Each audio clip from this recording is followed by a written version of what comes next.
अस्सलाम वालेकुम dear students, मेरा नाम मोहम्मद शाज़ेब अहमद है और मैं मैथ्स का टीचर और आप लोगों के लिए क्लास 9 और 10 के लिए मैं एक नया प्लेटफॉर्म लेकर आया हूं जिसके अंदर आप लोग मैथ्स को बहुत ही सिंपल वे और आसान वे से स्टडी कर सकते हैं।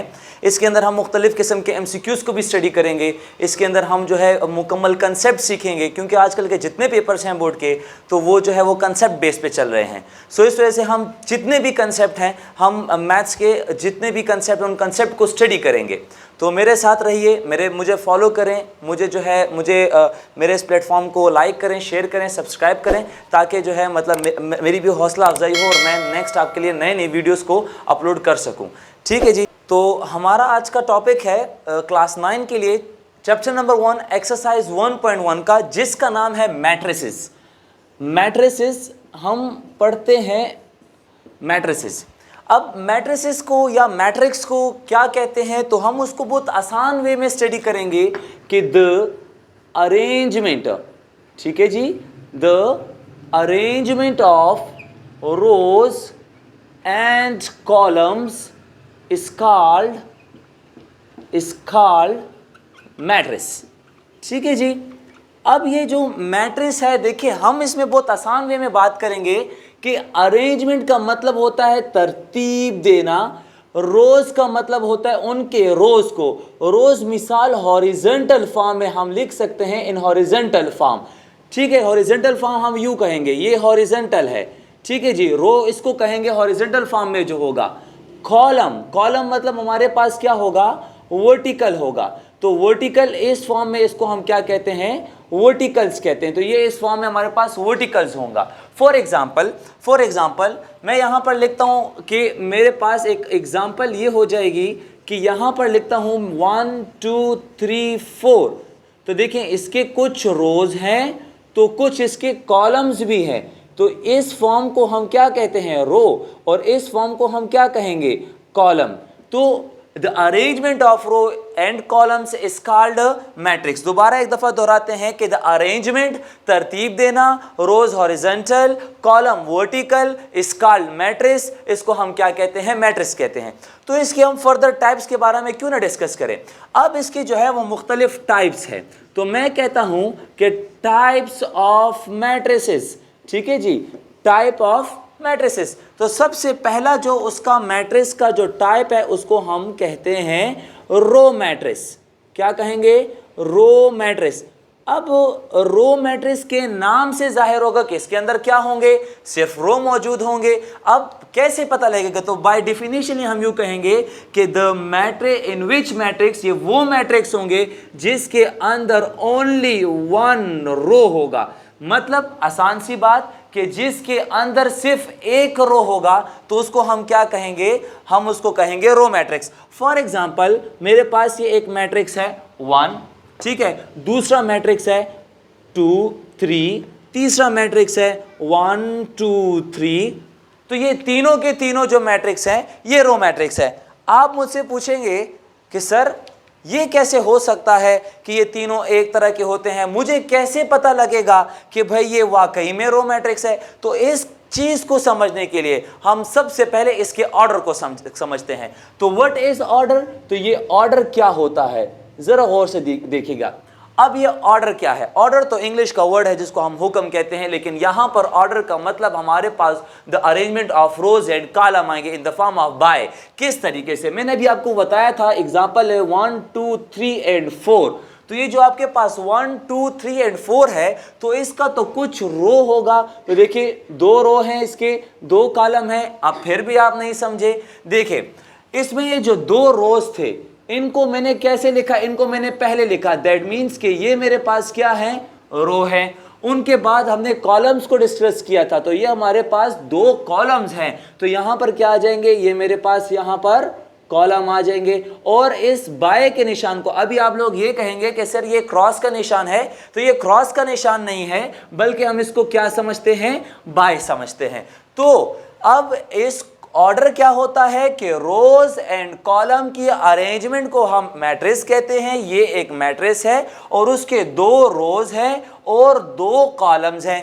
तो यहां पर 2 by 2 फॉर्म आया। अगर आप कहते हैं कि सर 1 2 3 4 5 6 इसका क्या जो है हमारे पास ऑर्डर होगा, तो इसका ऑर्डर भी बच्चे हमारे पास 2/3 की फॉर्म होगा। तो ये मेरे पास क्या हो जाएगा, रो हो जाएगा, और ये मेरे पास क्या हो जाएगा बच्चे, कॉलम हो जाएगा, और इसको हम क्या कहेंगे, बाय।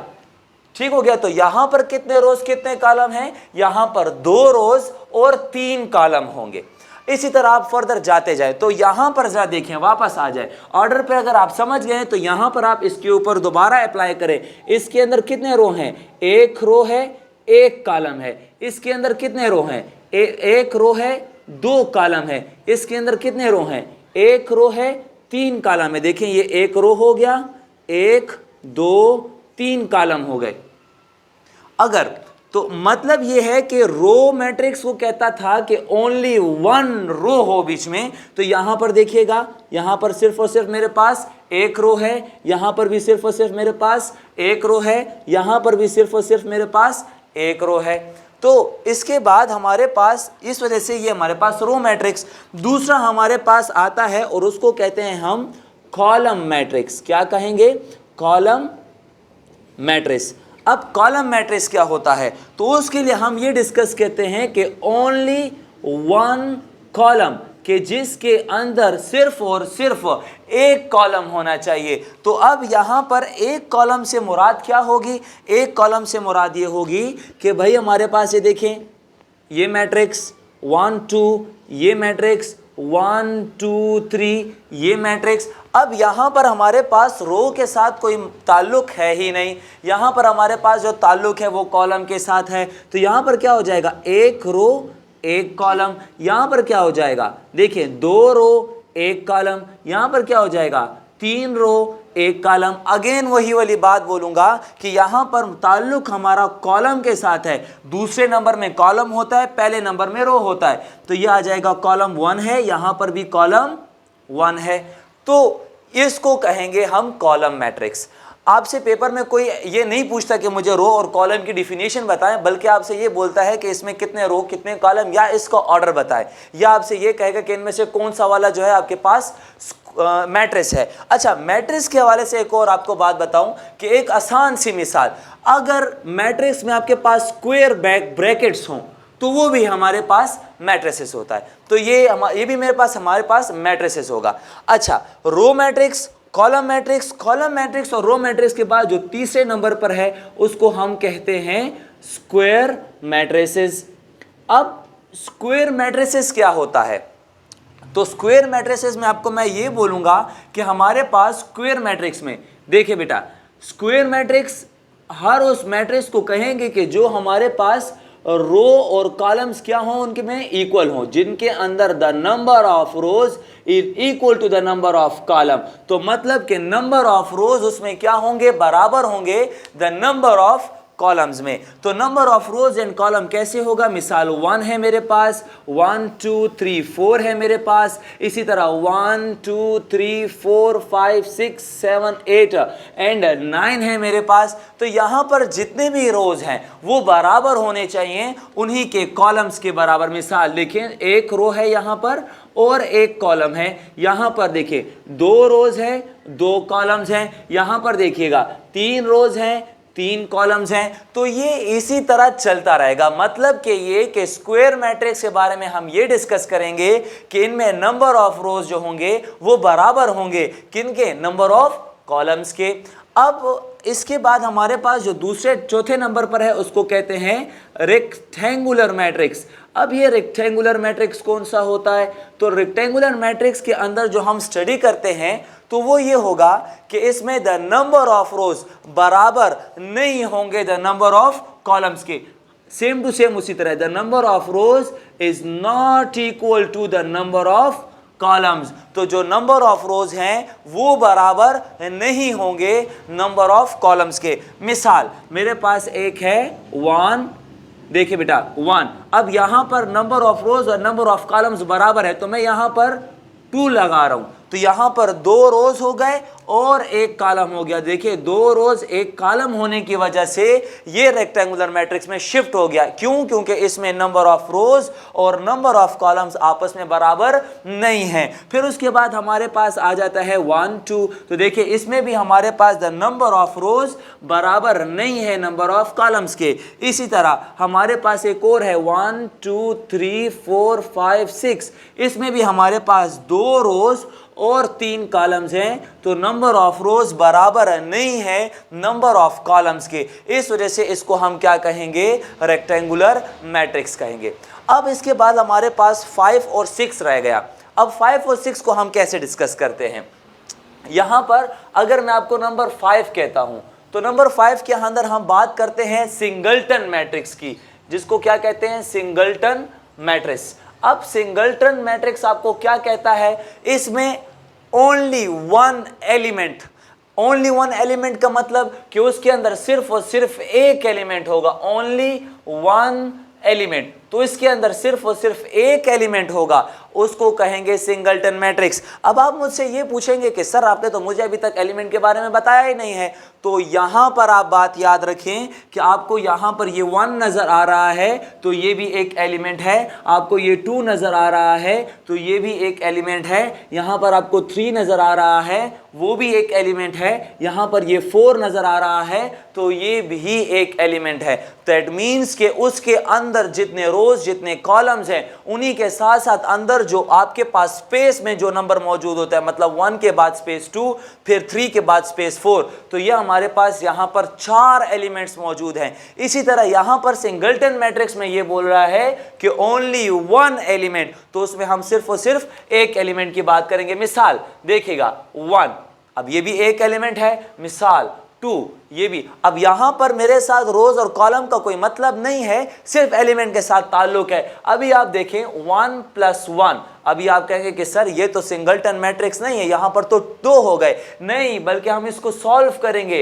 ये हो जाएगा फिर से 2, तो यह हमारे पास क्या बनेगा? Singleton matrix. बाज़ औक़ात एक स्टूडेंट्स हमसे ये पूछते हैं कि सर 1 0 1 अब ये सिंगलटन मैट्रिक्स है या नहीं है? तो बच्चे ये भी सिंगलटन मैट्रिक्स इस वजह से है कि इन तीनों के दरमियान कोई स्पेस नहीं है, ये सेम नंबर है। मेरी बात समझ में आ रही है? ये क्या है? एक ही नंबर है, एक ही नंबर इस वजह से कि 1 0 1 ये एक नंबर है, ये एक डिजिट है। ठीक हो गया? तो इसको हम क्या कहेंगे? सिंगलटन मैट्रिक्स ही कहेंगे। अब यहां तक तो ये क्लियर हो गया और लास्ट एक मेरे पास है, उसको कहते हैं नल मैट्रिक्स। क्या बोलते हैं? Null matrix. और नल मैट्रिक्स से क्या मुराद है? नल मैट्रिक्स के मुराद उसके अंदर कोई भी रो कोई भी कॉलम मौजूद हो लेकिन उसके अंदर आपके पास 0 अवेलेबल होना चाहिए। मिसाल कैसे? 0 हो उसमें गिवन क्या हो? जितने के जितने एलिमेंट्स हों वो सब के सब किस फॉर्म में होने चाहिए? वो सब के सब हमारे पास 0 के फॉर्म में होने चाहिए। इसको हम कहेंगे नल मैट्रिक्स। अब इसके बाद अगर मैं आपको ये बताता हूं कि कैसे, तो देखिए नल मैट्रिक्स को हम रिप्रेजेंट भी कर सकते हैं O से। ठीक हो गया? तो मैं कहता हूं देखिए 0 0 तो ये भी एक नल मैट्रिक्स है, मैं कहता हूं 0 ये भी एक नल मैट्रिक्स है, मैं कहता हूं 0 0 ये भी एक नल मैट्रिक्स है, 0 0 0 0 तो ये भी हमारे पास एक नल मैट्रिक्स है। तो नल मैट्रिक्स के अंदर हम ये कहते हैं कि जितने भी एलिमेंट्स होंगे सब के सब क्या होंगे? सब के सब नल मैट्रिक्स हमारे पास होंगे। बस अंदर 0 है, नल मैट्रिक्स है। एक एलिमेंट अंदर होगा, सिंगलटन होगा। एक रो होगा, कॉलम मैट्रिक्स होगा। एक कॉलम होगा तो हमारे पास कॉलम मैट्रिक्स होगा। रोज और कॉलम जब बराबर होंगे तो स्क्वायर मैट्रिक्स होगा। जब रोज और कॉलम बराबर नहीं होंगे तो वो हमारे पास रेक्टेंगुलर मैट्रिक्स होगा। अब आते हैं छोटे से डिस्कशन पर, जो आपको मैंने बताया था कि हम एमसीक्यूज के हवाले से भी हम आपको आगाह करेंगे। तो एक बात याद रखें कि यहाँ तक जितना भी मैंने आपको टॉपिक समझाया है, ये चैप्टर नंबर 1 मैट्रिक्स के एक्सरसाइज 1.1 का क्वेश्चन नंबर हम 1 और क्वेश्चन नंबर हम 2 डिस्कस कर रहे थे। तो ये इसके हवाले से आप मुकम्मल समझ आ गई आपको। अब इसके हवाले से जो एमसीक्यूज आएगा तो वो एमसीक्यूज किस फॉर्म में होगा ज़रा देखिएगा। मैं आपको एक एमसीक्यूज बना के देता हूं कि हमारे पास ये मैट्रिक्स इसका नाम क्या होगा। मिसाल मैं आपको कहता हूं कि 1 2 3 4 इज इन विच मैट्रिक्स, ये कौन सा मैट्रिक्स है। मैं आपको एक हेडिंग दे दी भाई ये कौन सा मैट्रिक्स है, तो आपको मैंने नीचे ऑप्शंस दिए होंगे कि इज इक्वल्स टू इसका नाम बताएं। तो यहां पर मैंने आपको लिखा हुआ है रो मैट्रिक्स, यहां पर मैंने आपको लिखा हुआ होगा कॉलम मैट्रिक्स, यहां पर मैंने आपको लिखा होगा स्क्वायर मैट्रिक्स, और यहां पर हो सकता है मैंने आर लिख के दिया हो। तो यहां पर देखिए हमें कैसे पता लगेगा, उनके रोज और कॉलम को देखकर पता लगेगा। इसके अंदर 2 रोज हैं 2 कॉलम्स हैं, दैट मीन्स कि मेरे पास ये वाला जो ऑप्शन है वो करेक्ट ऑप्शन है। क्यों? क्योंकि हमने पढ़ा था कि the number of rows and the number of columns is equal, so is called what, is called square matrix. इस वजह से ये हमारे पास स्क्वायर मैट्रिक्स है। अब अगर मैं एक और आपको बताता हूं मिसाल, एक और आपके साथ मैं डिस्कस करता हूं जो कि बड़ा ही इंपॉर्टेंट है, मिसाल 2। अब ये 2 कौन सा मैट्रिक्स है, तो मैंने आपको यहां पर दे दिया कि भाई ये 2 रो मैट्रिक्स है, कि ये 2 जो हमारे पास है वो कॉलम मैट्रिक्स है, ये 2 जो है वो हमारे पास स्क्वायर मैट्रिक्स है, या मेरे पास ये आल है। तो अब दोबारा से हम इनके रोज के ऊपर जाएंगे, तो यहां पर देखिएगा कितने रोज कितने कॉलम, 1 रो 1 कॉलम। अब हमने ये बात की थी रो मैट्रिक्स के लिए कि उसमें 1 रो होना चाहिए, तो यहां पर तो बिल्कुल 1 रो है। फिर हमने मतलब कि ये रो मैट्रिक्स भी ठीक है। उसके बाद हमने पढ़ा था कॉलम मैट्रिक्स के लिए कि उसके लिए 1 कॉलम होना चाहिए, तो यहां पर 1 कॉलम भी है, मतलब कि ये कॉलम मैट्रिक्स भी ठीक है। और हमने तीसरी बात ये की थी कि द नंबर ऑफ रोज बराबर होने चाहिए द नंबर ऑफ कॉलम्स के, तो इसका मतलब ये कि ये स्क्वायर मैट्रिक्स भी है। तो यहां पर ये ऑल ऑप्शन क्या है, ये ऑल ऑप्शन करेक्ट है। अब इसके बाद एक और मैट्रिक्स जो कि मैं आपको समझाना चाहता हूं बोर्ड के हवाले से, लास्ट जो 3 केसेस हैं इस MCQs 3 केसेस के बेस पे आता है। या आपके पास इस तरह के ऑप्शन होते हैं उनमें से एक ठीक होता है, या आपके पास इस तरह की ऑप्शन होती है कि वो बाज़ औक़ात सारे ठीक होते हैं, और या आपके पास इस तरह का एक ऑप्शन आता है कि ये कौन सा मैट्रिक्स है, और वहाँ पर आपको देता है कि मिसाल ये आपके पास जो है वो रो मैट्रिक्स है, या ये आपके पास सिंगलटन मैट्रिक्स है, या यहाँ पर आपको दिया होता है both option A and B, कि ये ए भी ठीक है और बी भी ठीक है, और लास्ट में आपको देते हैं कि नन ऑफ दिस। तो मेरे ख्याल से अब आप देखिएगा इसके दोबारा इसके रोज और कॉलम को, तो मैं आपको ये कहता हूं यहां पर 1 रो 1 कॉलम है, लेकिन ये रो मैट्रिक्स भी हो सकता है बिकॉज इसका रो 1 है, और दूसरी बात यहां पर एक ही एलिमेंट है, इस वजह से इस एक एलिमेंट की वजह से ये सिंगलटन मैट्रिक्स भी हो सकता है। दैट मीन्स के नन तो नहीं हो सकता, लेकिन ये हमारे पास क्या होगा, option both A and B, के ऑप्शन ए भी करेक्ट है और ऑप्शन बी भी करेक्ट है। तो ये आज हमारा टॉपिक था। हमें लाइक शेयर सब्सक्राइब मस्ट करें, और नई नई वीडियोस के साथ हम आपके साथ मुलाकात करेंगे। वस्सलाम।